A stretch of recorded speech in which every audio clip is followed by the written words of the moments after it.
I hope to do so. There's so many angles, Oji, and it's very disheartening when you hear the stories of people, real people who were interviewed, not masked, people who were willing to come out. I'll address a few things. The first is around whether the BBC had legitimacy or the right to investigate because, it's an African issue. I think it's an indictment on our own investigative journalism, if we say that, because we ought to agree, yes, we tell our own stories, but I don't think it takes away the import of what they have revealed. And if they decide to take, when they did Sex for Marks, we didn't say it wasn't their business. When it changed legislature in the universities, we didn't say it was their business. So I know that when it comes to religion, it's very sensitive. However, we must come to a place where we are honest with ourselves. And I will always proudly say that I'm a member of the constituency of the church because I'm a Christian. So this is very sad for me to watch it play out. Let me say, I'm not judging because this is an investigative piece. However, the first thing I would say is this. Prophet TB Joshua is not the first Christian for allegations to come out after his death. There was a famous preacher called Ravi Zacharias who died in 2020, and following his death, there were allegations of sexual misconduct by some women. What the church did was that they investigated. So they didn't just throw it away and say, we're not going to respond to this. This is the issue. They investigated and they found that it was actually true. And so what they did was that they apologized to these women, and then they took out his name out of certain things, and there was some form of, repentance. Yes. The Christian faith is about repentance. When you find out something is wrong, no one is above mistake. There's no superhuman being on this earth. And so the take from what I've heard, I'm not very impressed by that they're just discounting people's experiences without any form of investigation. And the fact that this is not the first time it's coming out. Absolutely not. Similar to, you should read the Ravi Zacharias story. Exactly the same thing. There were allegations, but the church had quietened it down and not investigated. But they were pressured to do so after his death, when even more allegations came out and lawyers were defending these women. So I believe that rather than the church coming out and saying, it's just an attack on his integrity, I think it's quite irresponsible to do that. I believe that the next line of action, in the spirit of protecting, I said it earlier when I was speaking, no human life is more important than another human life. If there are allegations of misconduct, investigate. And even for the sake of the future and for legacy's sake, come out and say that we investigated thoroughly and we found him not guilty, innocent, and these people are lying. Then we can rest assured. So I don't think it's okay to just bury it and say, let's leave it. That's what. Then the final point I'll make is this. When you read about this, sexual misconduct in the church is not new. It's happened over the years, whether in the Catholic Church, whether in Pentecostalism, in many churches. Unfortunately, what is done is that it's buried. There are a lot of cult systems that are operating as churches. Let me put it that way. There are cults that operate as churches.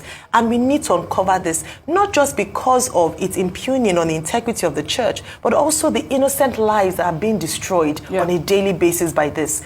Jesus came to this world to die for everybody, not more for the pastor than the congregation. So we should protect the lives of young people, men, women, boys, girls, if we really love God, as we say. So I don't stand for burying, things like this. I think it should be investigated. They should be apologized to, and if possible, the church should build a system where we can prevent such cults from operating. If it does exist, it does exist. I'm not saying this one until investigation is completed. I totally agree with you, Ayo, and I think that you hit the right notes here. They are claiming that, previous claims that have been, circulating have been unfounded. But we will say that TB Joshua has passed. And, maybe they want to continue with his legacy of, not addressing issues, whether or not they have addressed issues in the past. Like Ayo has said, I think that it is important that they reach out to these women, even Ajoke, all of these people that have come out now to,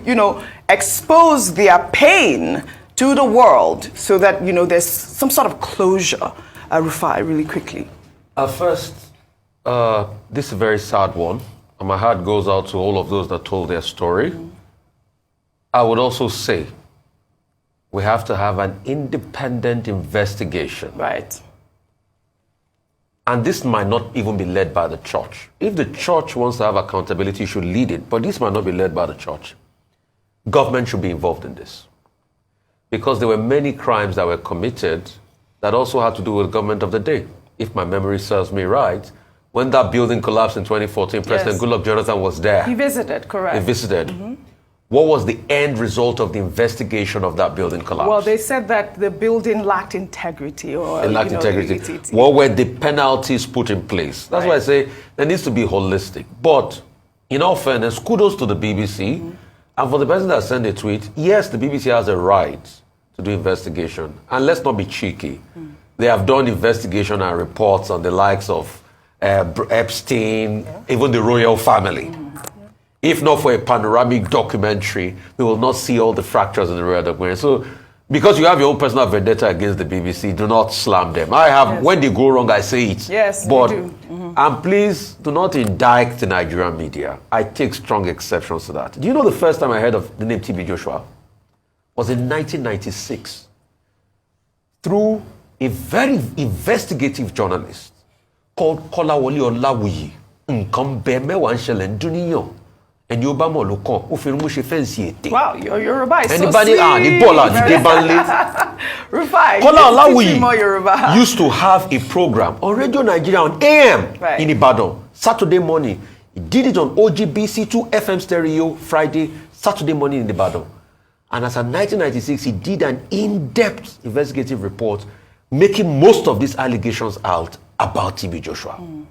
Kola Olawuyi was Nigerian, God bless his soul.